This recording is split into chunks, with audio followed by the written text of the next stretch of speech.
This society does not respect the gentle. It respects the usable. It respects the person who grabs what they need fast enough, loud enough, clear enough before the world rearranges them into something convenient.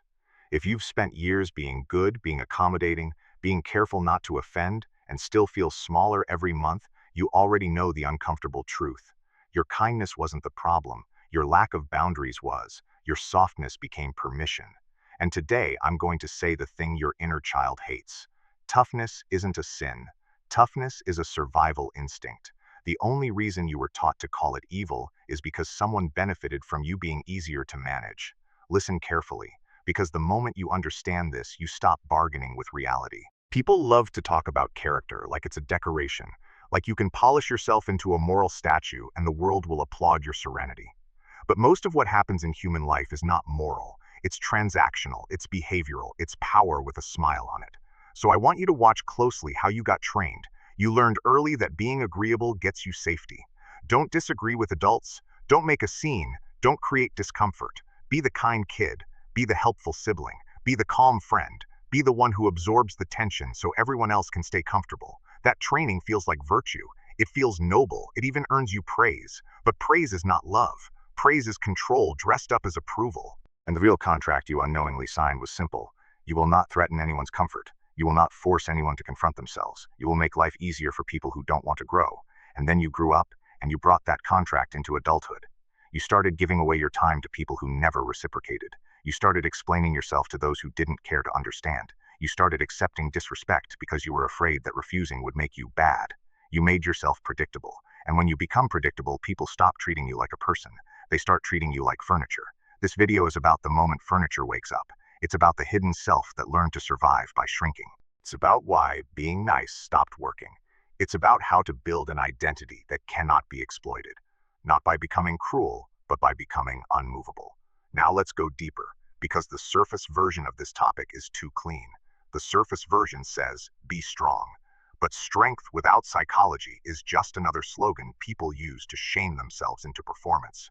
What you need is power that has ethics. You need boundaries that are calm, strategic, and expensive to violate.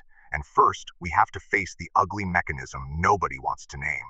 When people say society is harsh, they're usually talking about external hardship.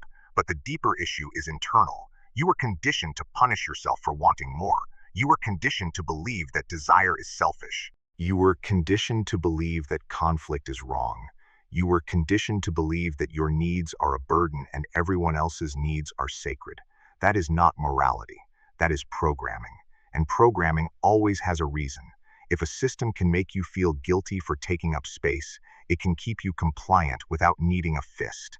It only needs your conscience. It only needs your fear. So here's the first truth. Your niceness often isn't kindness. It's fear wearing a halo. Let me paint a real picture. Imagine a workplace meeting. You're the type who waits. You're the type who goes along because you don't want to be difficult. Someone interrupts your idea. Someone takes credit for your work. Someone changes the plan and pretends it was never your responsibility. And what do? You smile. You say it's okay. You say you'll adjust. You avoid making waves. After the meeting, you feel a tiny shame. Not loud, not obvious. Just a quiet humiliation that you swallow like medicine.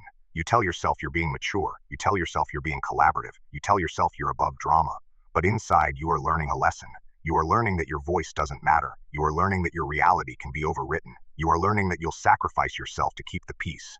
And then, later when you finally get angry, people don't understand. They look at you like you become someone else. But the truth is you didn't become someone else. You just reached your limit, and your suppressed self finally forced a reaction.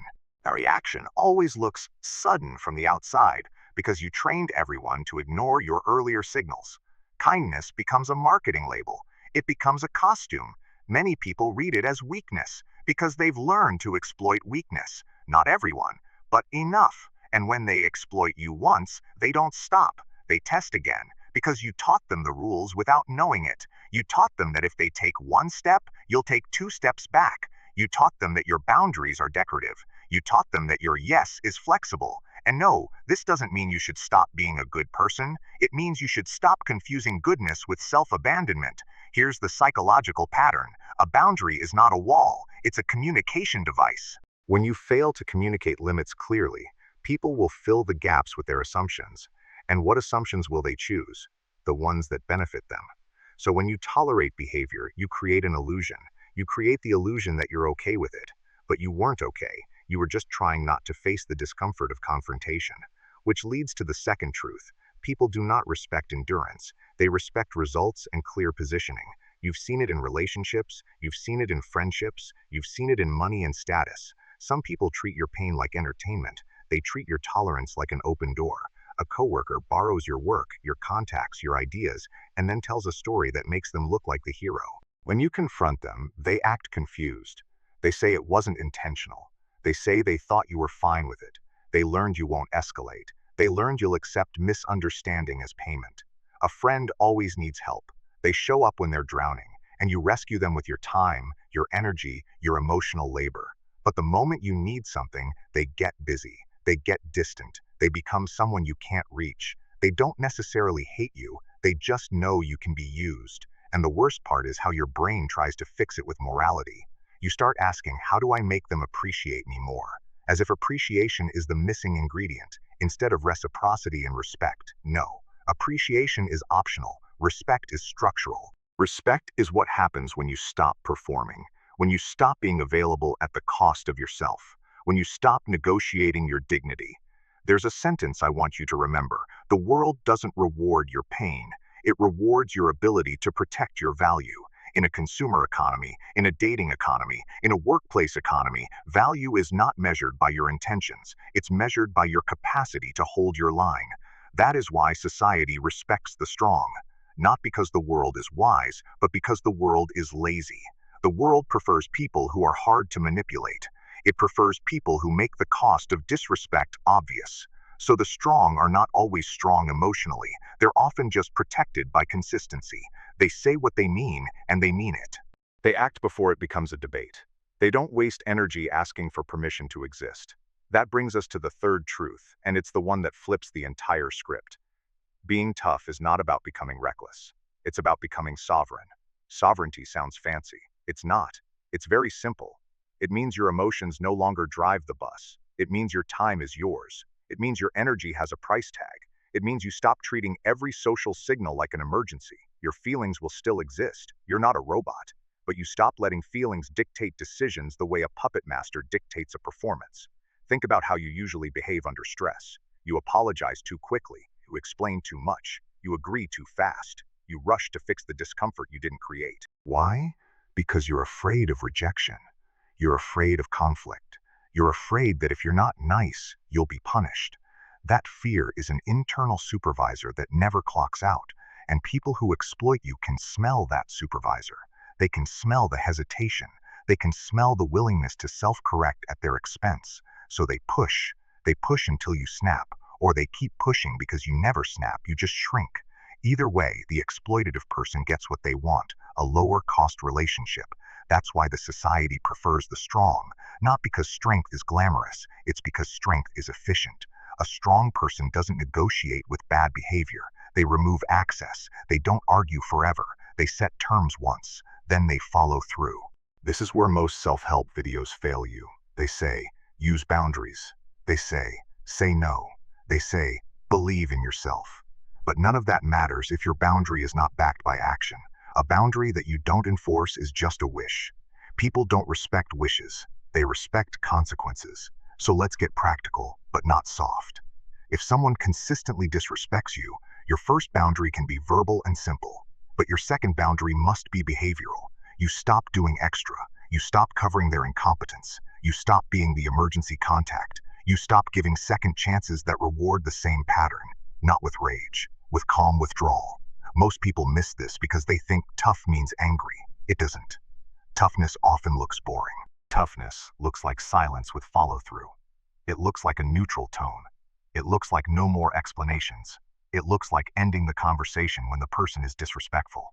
It looks like not chasing closure from those who refuse to give it. And yes, you might be hated for a while. That part matters too.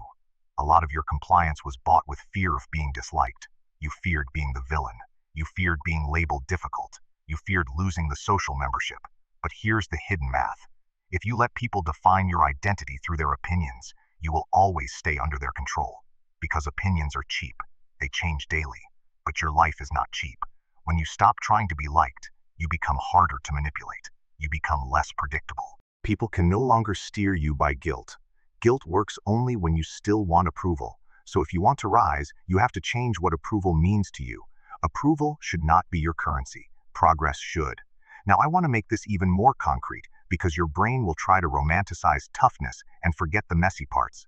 Imagine you're dating someone who forgets your needs, someone who remembers you only when it's convenient, someone who gives affection when they want something and disappears when you ask for consistency. You bring up your feelings calmly. They respond with dismissal. They say you're too sensitive. They say you're overthinking. They say you're dramatic. If you've been trained to be good, you'll apologize and lower your request. You'll shrink again. You'll try to be easier to love. That's not love. That's training. You're training yourself to accept inconsistency. Then one day you realize you're not sad anymore. You're numb. You stop expecting. You stop hoping. You stop hoping because hope became a punishment. And when you withdraw, they accuse you of changing. But you didn't change. You finally stopped feeding the machine that was destroying you. That's toughness, the refusal to keep paying with yourself. So what does sovereignty actually look like in daily behavior? It looks like you finishing your tasks even when your mood is bad. Because emotions will always try to bargain for attention. Your brain will tell you, wait until you feel confident. Confidence is not a prerequisite. Action is the teacher. If you wait for a perfect inner state, you will stay stuck forever because emotions are not stable, they're weather. Sovereignty means you use emotion as information, not as direction. You can feel fear and still take the step. You can feel resentment and still set a clear boundary. You can feel grief and still honor your responsibilities. The strong person is not the person without feelings, it's the person who doesn't hand over the steering wheel. That leads to the fourth truth, and this one is uncomfortable for people who like stories about inner healing. Your softness did not only protect you, it also made you exploitable. You might think being kind protects the world from your harshness, but in real life, being kind often protects other people from facing consequences. Let's talk about how this happens. Some people grow up in environments where conflict is dangerous. Maybe a parent lashes out. Maybe a household punishes honest disagreement. Maybe emotions are treated like sins. So the child learns to smooth everything.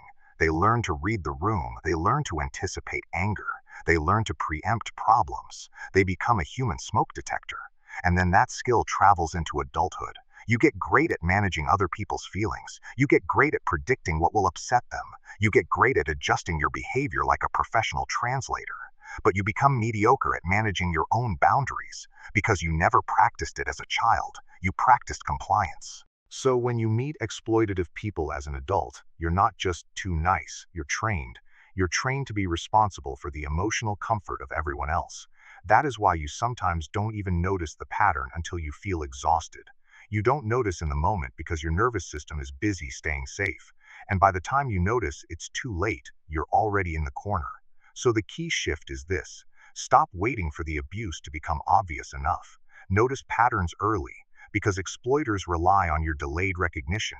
They rely on your tendency to give the benefit of doubt until your kindness is exploited again. Early recognition is a skill. When someone repeatedly violates your limits, the correct question is not, how can I be more patient? The correct question is, what is this person getting from me?